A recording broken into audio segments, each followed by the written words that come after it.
I know the first exercise of your childhood doesn't give you the best feelings usually. Well, some people, maybe it does. I know for me, that was winter, my winter season.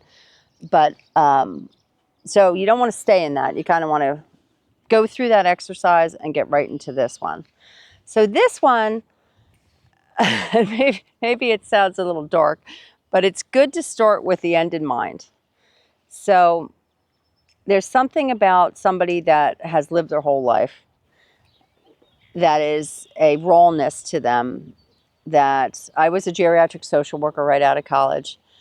And so there is a piece of looking back over their whole life and an element of wisdom that, and you're not everybody in their 20s is seeking out a high wisdom and emotional maturity. You know, usually there's an element 70s, 80s, 90s of what's worth an argument and what's not, and what's truly important to you. So I like this future self exercise, your 90-year-old vision. So I'm going to live to be 93 because this is just what I have said forever.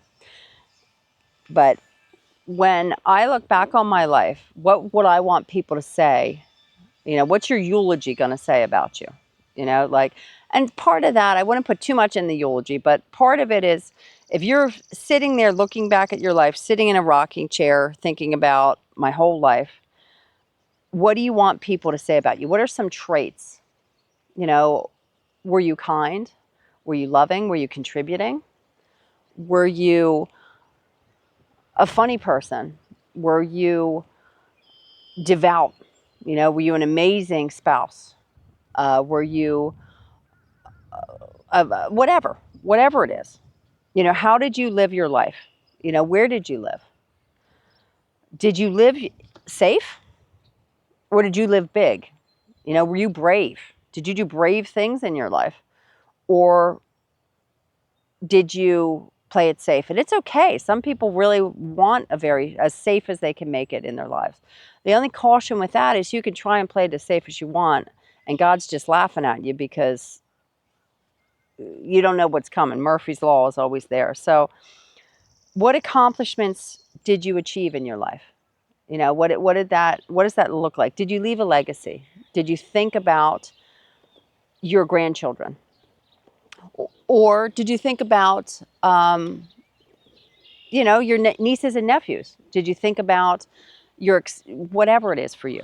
You know, what did you end up doing to make the world a better place? You know, what was your role in this world? We're all weaved together, and what was your role in it? So you're 90 years old, you know, what mattered most to you in your life? You know, some people, it's straight money. You know, I've seen documentaries. I saw one with Warren Buffett, and I think it was his wife who really taught him a lot about contribution. And I just think that's a beautiful thing, that sometimes people can have these big impacts on you. You know, who mattered most to you in your life? One person touches so many people in little tiny moments. I learned that at my brother's funeral. There were so many people there, people who he touched in some way. You know, like one person touches so many people. So there's something called an emotional wake. And I have to look up what book it's in. But an emotional wake is how somebody feels after they've been around you. And most people never think about that. They think about themselves. They think about they're just selfish. They're thinking about where they're at.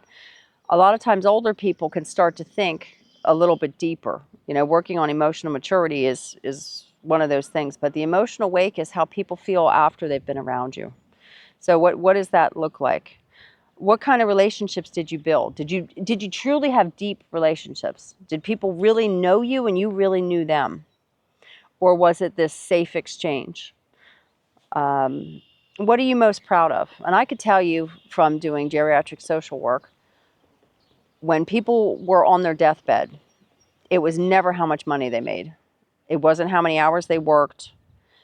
It was simple moments. It was Christmas mornings with their families. It was Christmas dinners with their extended families. It was walking hand in hand with their husband.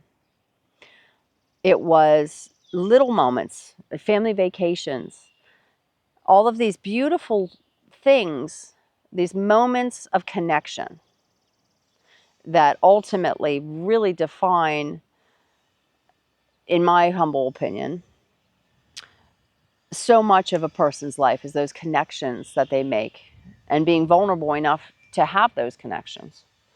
So, what do you wish you would have done more of when you're, picture yourself, you're old, you're wrinkly.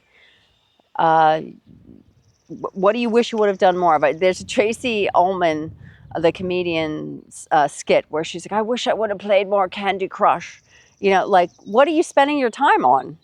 You know, like, I can assure you, nobody dies wishing they would have spent more time on Instagram, more time on their phones, you know, more time working. You know, what is having this concept of, all right, this is where I started my rules, and this is what I want people to think of my life. We can now see, okay, all right, this is what I want people to know me for. What does that look like?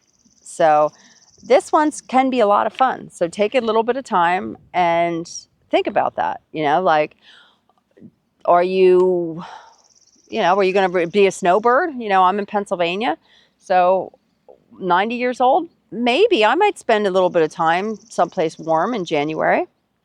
Why not? What's important to me, obviously, my family. You know, I'm not going to go spend 6 months away from my grandkids, or, you know, family is very important to me. Financial freedom is very important. You know, 90 years old, do you want to be worrying about money? You know, it's one of those things where money's important. Money's good for the good you can do with it, but it doesn't need to define who you are. Because again, we're all going to die. You know, so it is wonderful to be smart about money, to know how to set up businesses so that you can help other people. But at the same time, it shouldn't consume you. You know, and contribution's a big piece. You know, did you set up a nonprofit, or did you just contribute to one that's already existing? Did you help out your church? You know, did you, whatever it is, whatever draws you, to lean into it and just think about your life, what you want your life to have been like. Did you go on great adventures? Did you vacation a lot? You know, I know people who never take vacations. They dream about going to Europe, and they never went to Europe. They definitely could have afforded it. I was recently at a funeral, and it was that the person had always wished that they would have traveled, and they never did. You know, don't die with your dreams still inside of you. Put some thought into what is important in your life, and just kind of put it all out there. You know, if you're a personality type that needs to have an outline, hey, go for it. Do it by depending on your age, your 30s, your 40s, your 50s, your 60s, your 70s, your 80s. If you're somebody who's more fluid, just write the feelings that you want people to have when they think about you. If you are a planner like myself, you have a combination of all of it. If you're someone who wants to play it safe, who says, I can't think that far ahead, that's the reality, that you're afraid to be wrong. And there's no right or wrong. So you can even plan your whole life, as we already mentioned, or I already mentioned, and things can change. You know, part of life is being resilient and changing things, you know, and saying, all right, well, this didn't work, so I'll try something else. So fall back on the reality that it doesn't have to be right either. It can just be some thoughts that you have, and just be brave enough to put them out there. You know, it doesn't have to be perfect. Perfect doesn't exist. There is nothing that is perfect, at least in the living world. So yeah, what we're going to do next is, we have who we were when we were little, what was important. We have our future self, you know, where we're going. So what we're going to do now is we're going to dive a little bit into a combination of some shoulds. We're going to do a should worksheet, you know, and this is where a lot of your rules, you'll have a little bit of clarity because you're looking past and future and where you're at now.